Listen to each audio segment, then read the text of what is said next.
Bonjour à vous les amis, j'espère que vous allez bien et aujourd'hui je vous propose une nouvelle vidéo pour vous expliquer le fonctionnement d'un héros type choisi. Et je pensais que c'était intéressant de temps en temps de parler aussi du potentiel de chaque héros et d'assimiler vraiment ses possibilités, ses aptitudes, ses compétences, son pouvoir afin de pouvoir les utiliser justement au mieux dans vos équipes, voir si ça vaut l'intérêt, si ça vaut le coup de s'embêter à le monter, etc., etc. Je pense surtout aux joueurs qui ont des difficultés à avoir des objets pour les personnages légendaires et qui ont des personnages qui sont quand même plutôt difficiles à monter. Donc je vais commencer aujourd'hui par vous montrer un personnage légendaire vert, Tarlac, qui fait partie de la... Je vais pas aller jouer là par contre, je vais aller jouer ici, dans cette zone-là. Je préfère parce qu'il n'y a que des bleus. Donc voilà, on va étudier aujourd'hui Tarlac. Alors ce personnage légendaire, je vais donc vous expliquer avec cette vidéo l'intérêt et les compétences de ce personnage. Alors le Tarlac, c'est un potentiel plutôt offensif quand même comme personnage. Vous voyez qu'on a des compétences d'attaque qui pousse à presque 1000 points, donc 955 de puissance d'attaque.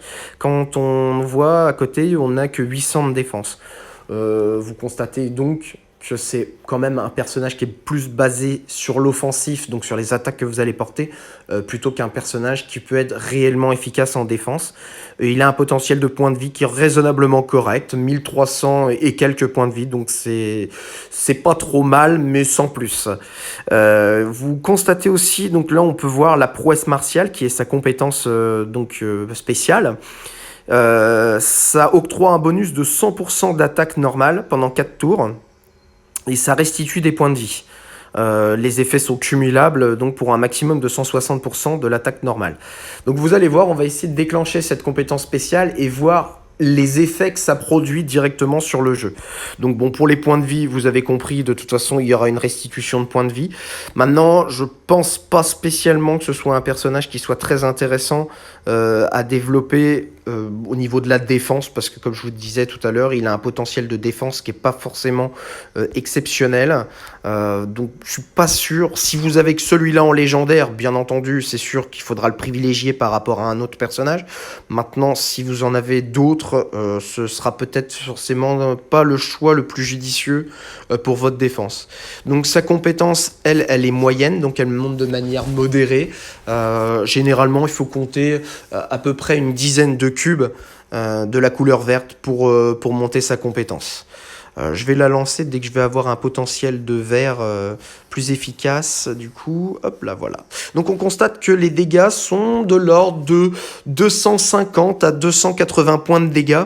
Quand je lance des attaques normales. On va en refaire une pour voir à peu près ici. Bon là on est sur carrément du 130 de dégâts, donc c'est moins bon encore. Donc 130 de dégâts par cube, ils sont plus costauds que dans la précédente région ces personnages là. Maintenant je vais lancer, donc du coup c'est ça qu'on va travailler, on va regarder ça. Je vais vous montrer la compétence donc, qui nous offre ce Tarlac, donc outre les points de vie. Alors regardez ici le bonus donc de 100% d'attaque supplémentaire. Ça veut dire que votre puissance d'attaque est passée donc de 955 donc à doubler et est passée donc à 1900 points de puissance d'attaque. Ça va changer énormément le résultat de la puissance. Vous voyez, là, on est tout de suite à plus de 500 points de dégâts. Sur les dégâts normaux. Évidemment, cette compétence ne fonctionne qu'avec une aptitude normale d'attaque.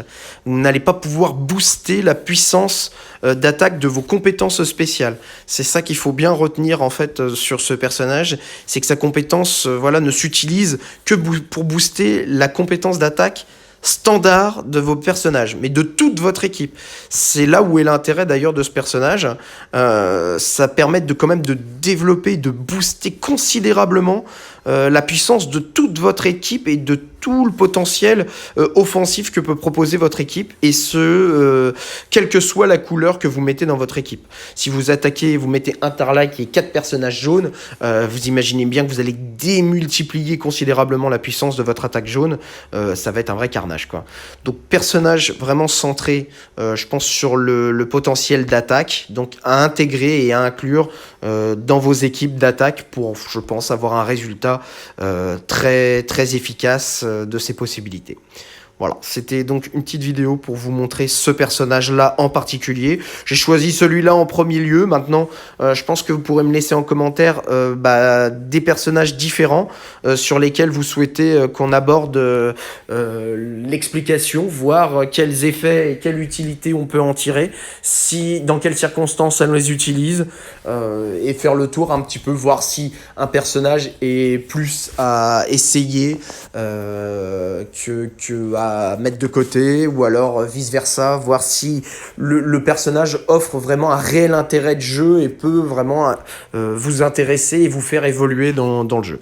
Voilà, c'était Tarlac pour aujourd'hui. Je vous remercie d'avoir suivi cette vidéo et je vous dis à très bientôt. Salut!